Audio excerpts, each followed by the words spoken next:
歡迎收睇《金錢世界》，我係陳啟樂。先回顧下港股喺啱啱呢個禮拜嘅表現。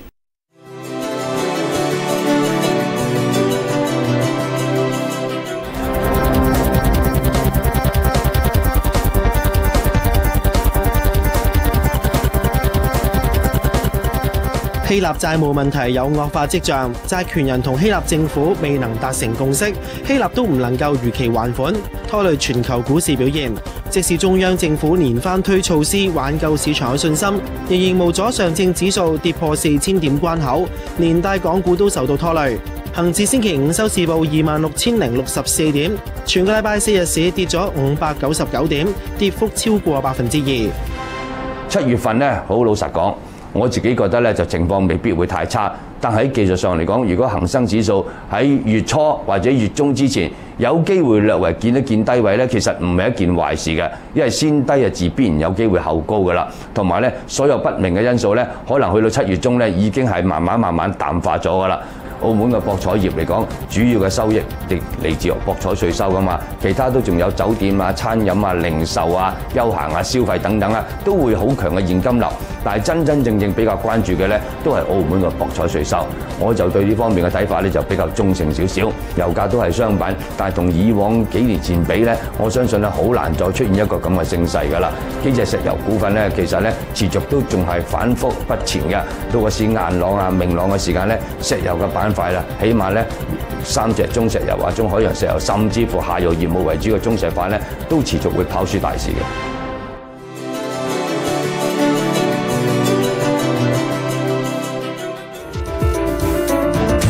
但这些工作总有了断，所以最后呢，尽管呢不一定知道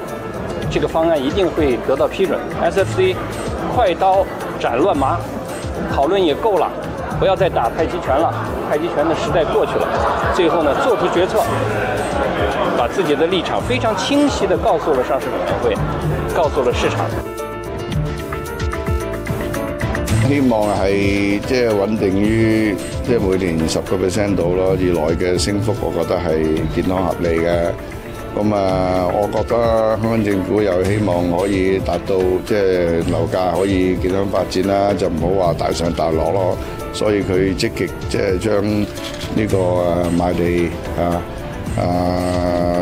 供應市場，希望可以達到呢個供求平衡。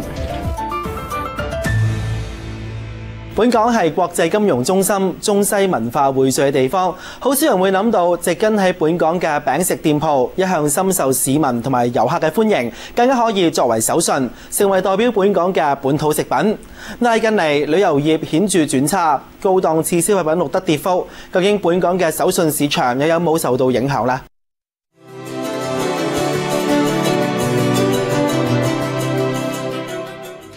旅遊業係本港其中一個重要產業，香港亦都有購物天堂之譽。但旅客購買嘅唔單止係名牌手袋、電器產品等等，一啲擁有本港特色嘅食品，亦都係旅客喜愛之選。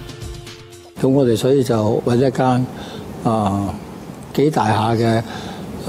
調查顧問公司咧，同我哋做咗一個問卷調查，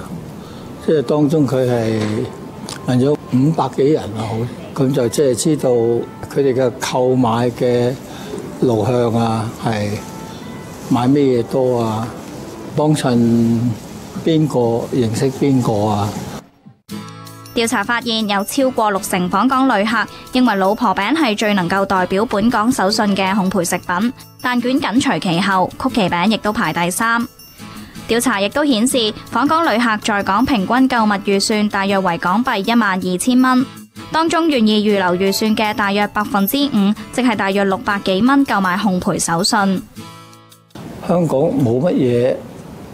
係代表到香港嘅手信，所以喺5-6年前度啦，我就已經開始有呢個念頭係推廣香港嘅手信禮品俾外地嘅顧客嘅遊客，或者香港人帶出外去，可以送禮啊，送俾親戚朋友啊，生意夥伴啊咁樣樣嘅。呢家餅家以嫁喜禮餅成名，至今已經創立超過30年。分店遍佈全球，單係本港就有超過50家分店。位於上環擺花街嘅呢間分店係公司唯一一家有現烤老婆餅嘅分店。因為我哋呢啲都係唔係話好名貴嘅嘢，300幾百蚊、100-200蚊，即係唔會話因為貴啊或者嗰個exchange rate 即係嗰個匯率貴啊咁樣。咁大家都知道，即係香港有啲即係比較混亂咗些少啦。咁但係我哋都好都有16% 增長。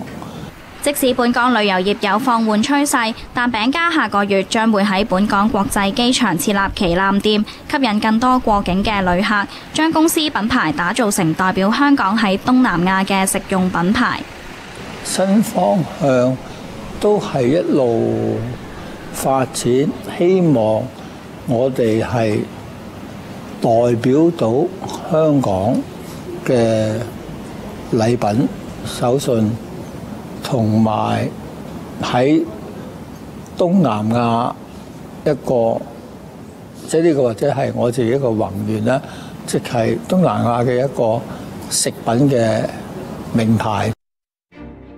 今年頭5個月，訪港旅客人數按年增長近4%，去到近2500萬人次，但增幅較舊年同期嘅13%明顯減少。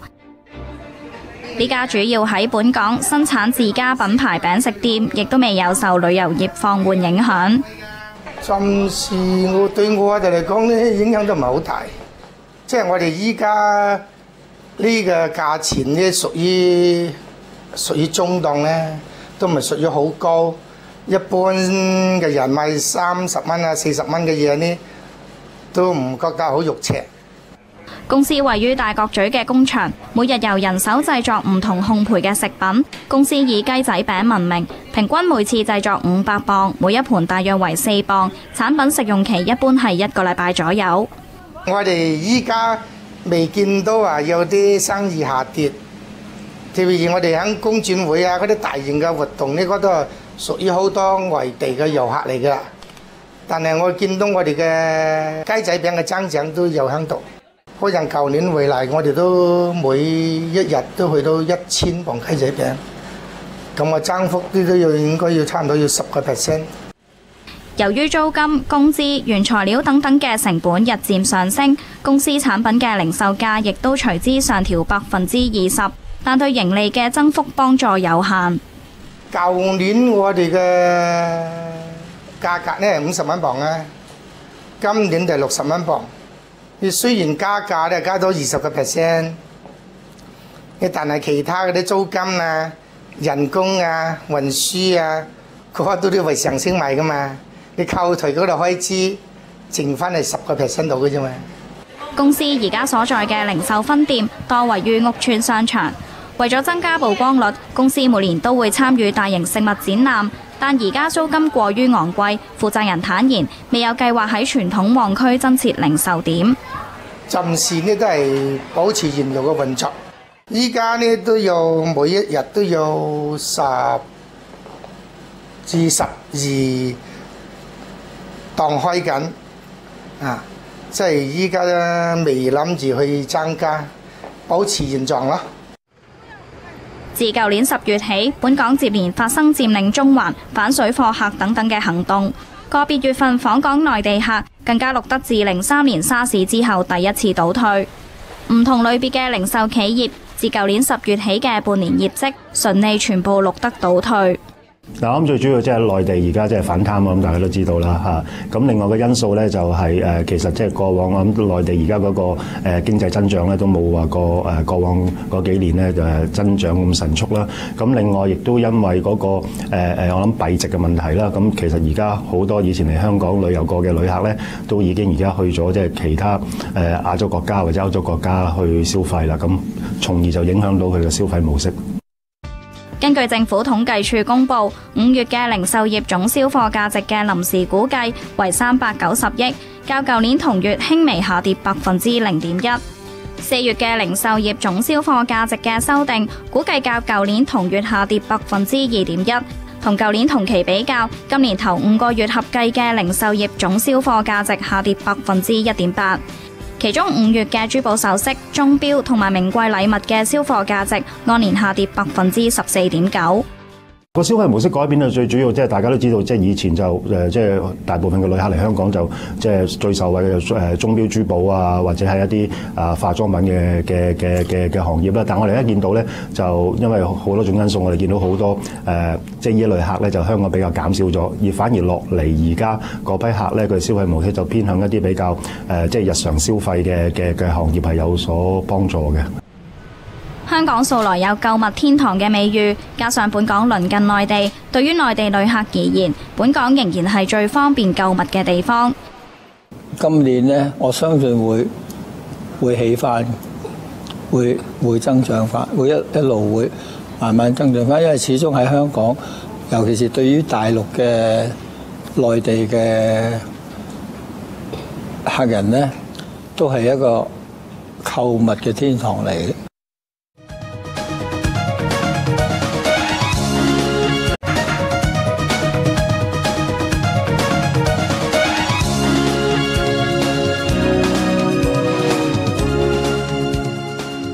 近期市場上不斷湧現公屋王同埋居屋王，二手居屋樓價短短3個月大升3成半，遠遠拋離中小型嘅私人住宅樓價升幅。政府計劃8月底推第2輪白居二計劃，但係名額就比上一輪減咗一半。到底係咪真係幫到市民上車？又會唔會進一步推高樓價呢？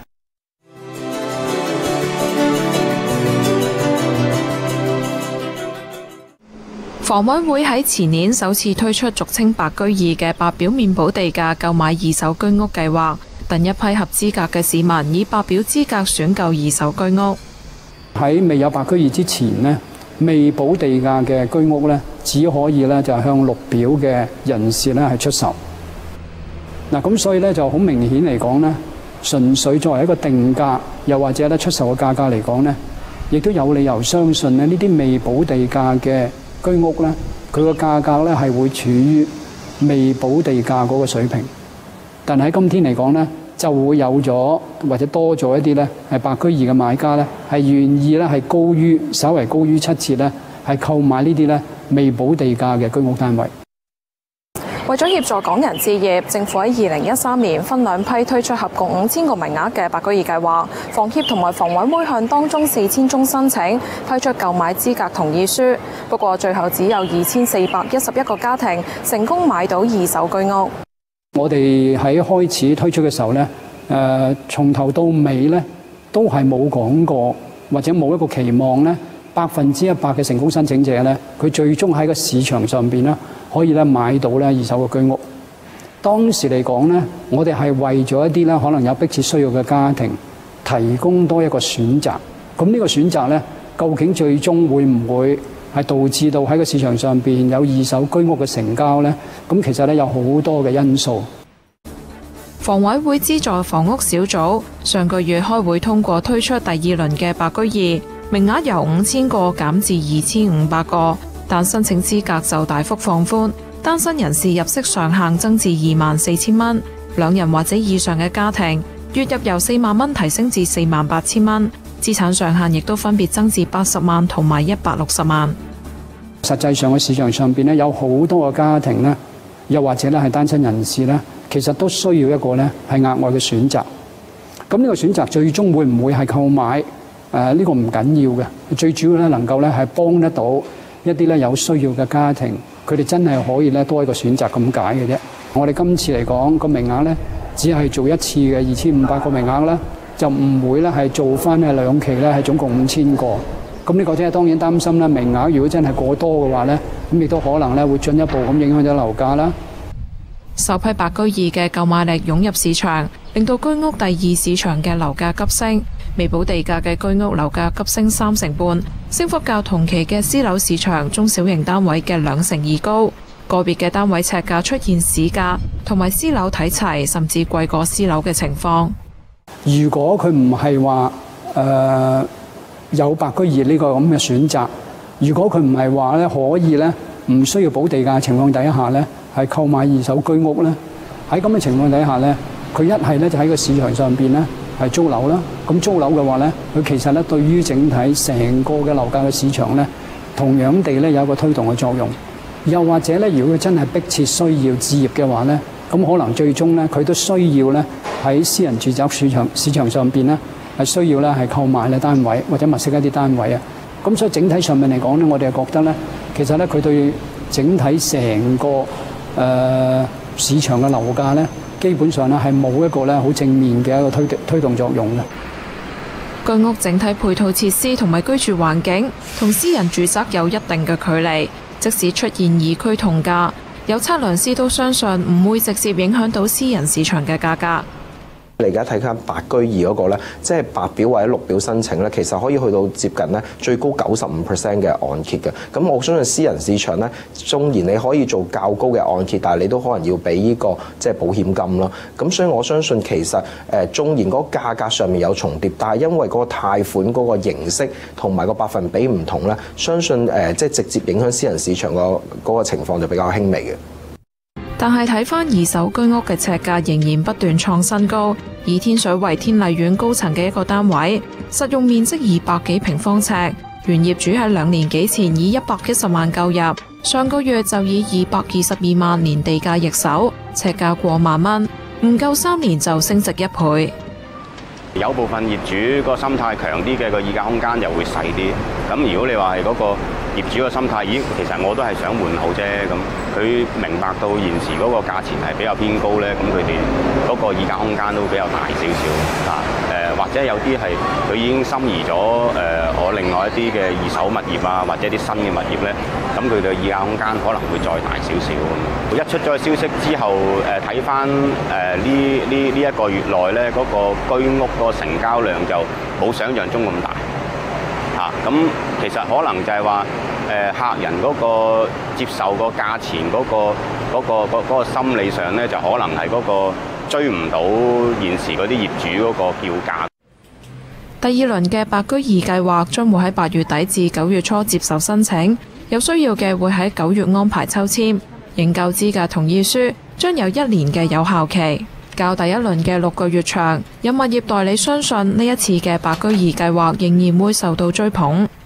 咁啊，一定係有個需求嘅，因為始終你居屋有一啲上車客就話佢哋想用一個平啲嘅價錢去上車。咁其實居屋都係一個適合嘅上車嘅地方嚟，因為始終佢哋係有啲話我諗住自住嘅，我唔會賣，我唔會放租嗰啲。咁你居屋唔使補地價，始終你同翻私人樓嘅市場個價錢咧，個價值即係面嗰個價值係相差咗大概係20-30% 咁啊，咁佢哋都變相係平咗咯。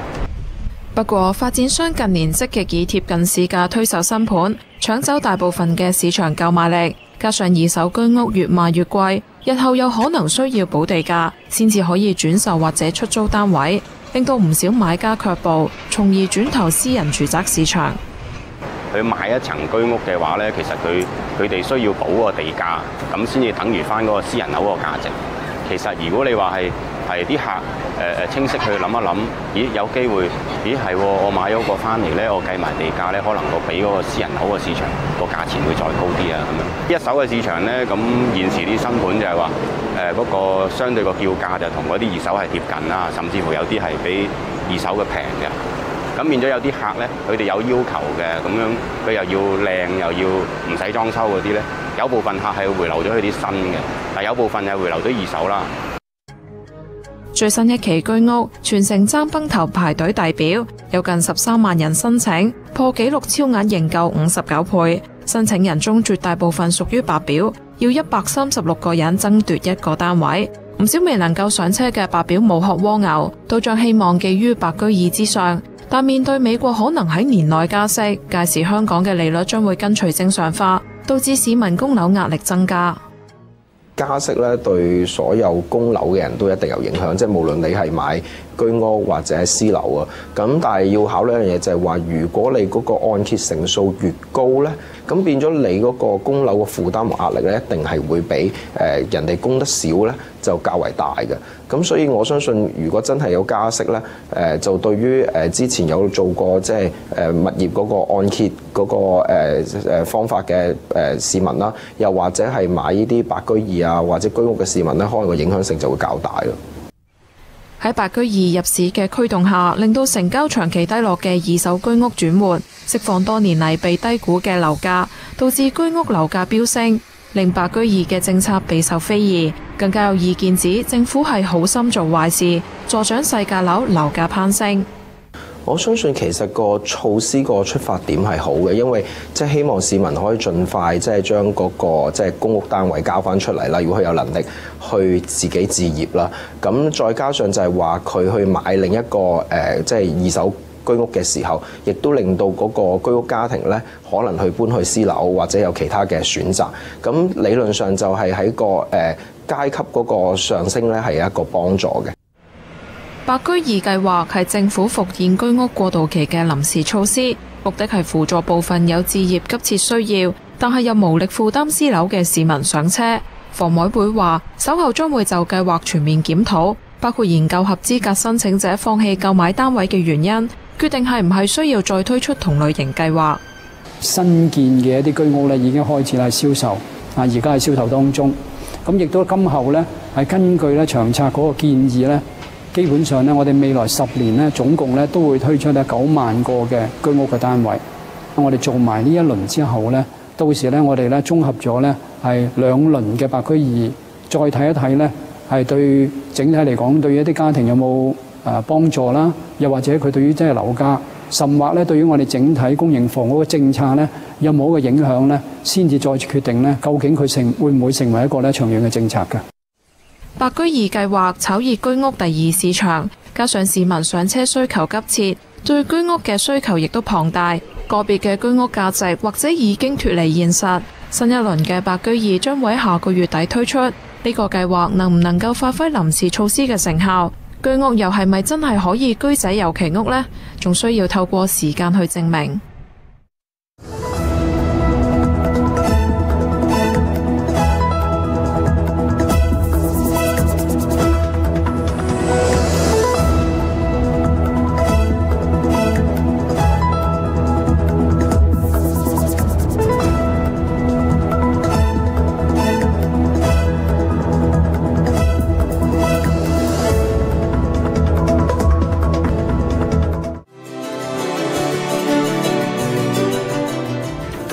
我哋一齊留意下今個禮拜有啲乜嘢重要嘅財金消息。星期一，無錫綜合證券公司國聯證券首日喺主板掛牌，股份以近招股價上限8蚊定價，超額認購唔夠1倍。星期二，位於元朗西鐵站嘅商住項目接收發展意向，項目提供最少1800幾個單位。星期三，美國聯儲局公布對上一次議息會議記錄，市場關注內容會唔會有更多加息時間方面嘅啟示。